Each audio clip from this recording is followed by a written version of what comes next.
Aynan siz kutgan video bu. Assalomu alaykum. Baytullohga iymon bo'lganlar, hofizi Qur'on bo'lganlar. Qaranglar do'stlar, Qur'onimiz 30 pora kiril alifbosida keldi. Qaranglar, ikki xil rasvetkasi bor, yashil hamda qora rasvetkalardan bor. Qaranglar.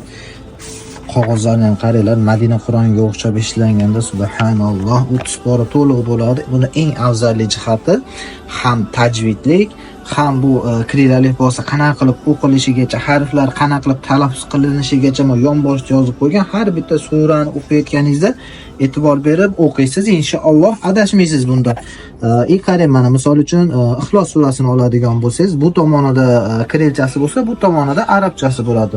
Qaranglar, nihoyatda cho'pga qilib, tiniq qilib yozib qo'yilganda subhanalloh. Bu 15 porasi bo'lsa, bu 15 porasi bo'ladi. Rossiya bo'ylab kitobimizni yetkazib berish xizmatlari mutlaqo bepul, bilasizlar. Kitobimizni xarid qilish uchun to'liq holatda adresinglarni, город, улица, dom nomer, pasport bo'yicha ism, familiya va telefon nomeringlarni yozib olasizlar. Inshaalloh soni oz. Bor yo'g'i 10 dona keldi. 5 dona keldi, 5 donamiz sotilib ketganlik sababdan yana 10 dona olib keltirganmiz. Bunga ham sonlari cheklangan. Bemalol zakaz qilsanglar bo'ladi inshaalloh. Assalomu